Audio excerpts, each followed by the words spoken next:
Silakan. Nah, inilah pasal yang paling ditakuti 340 pembunuhan berencana, di mana maksimum pidana penjara seumur hidup atau dihukum selama paling lama 20 tahun. Dan juga ada pidana mati atau seumur hidup atau minimum 20 tahun penjara.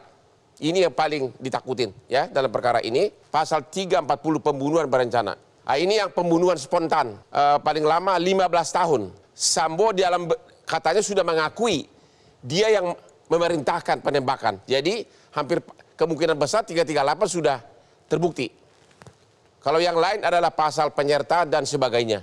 Ini saya mau tanya kepada Pak Martin Lucas Simajuntak, pengacara dari keluarga Brigadir J.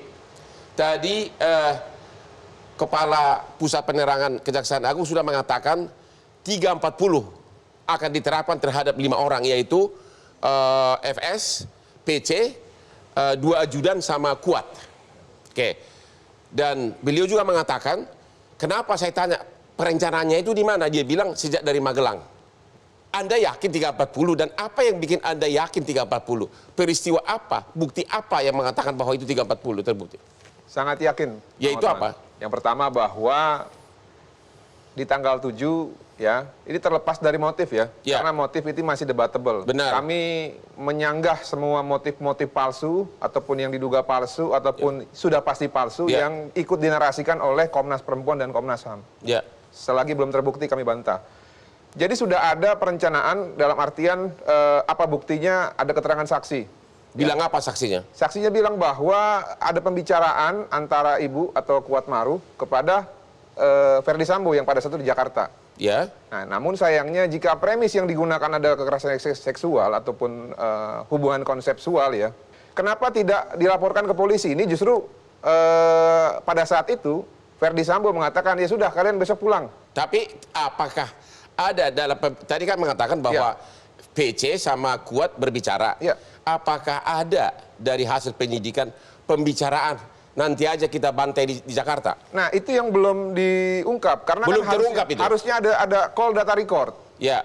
Lalu selanjutnya bahwa ada keterangan, kita nggak boleh lupa ada keterangan dari Richard Eliezer yang mengatakan bahwa di Jalan Saguling yang bersangkutan itu dipanggil ke atas oleh bapak dan ibu yang mengatakan bahwa kamu harus nembak Joshua.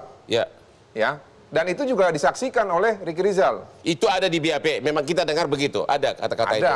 Ada. Pertanyaannya adalah begini, kalau misalnya seorang suami begitu mendengar diduga istrinya dilecehkan, langsung pada saat itu emosi, apakah itu masih emosional spontan atau itu termasuk perencanaan? Jadi gini, Bang Hotman, kita harus ingat dulu, sebenarnya kan skema mereka, rencana mereka ini harusnya disesuaikan dengan kejadian yang sudah di SP3.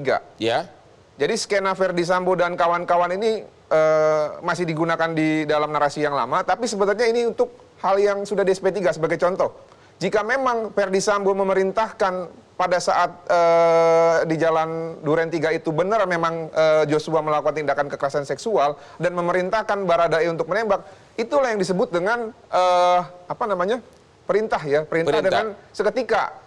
Nah, tapi kalau perintahnya ada waktunya, ada waktu jeda, dan tetap dilakukan, dan juga si Sambo ini tahu bahwa konsekuensi menembak orang adalah hilangnya nyawa, ya itulah yang disebut dengan perencanaan. Jadi Anda mengatakan karena ada jeda waktu dari mulai Sambo meminta Baradae untuk menembak sampai penembakan ada waktu, ada jeda waktu. Dan yang lebih penting itulah lagi, mengatakan bahwa itu 340. Betul, dan yang lebih penting lagi, Joshua ataupun almarhum Brigadir J ini tidak dalam keadaan melakukan kejahatan. Jadi tidak ada relevansinya perintah itu untuk menghilangkan nyawa.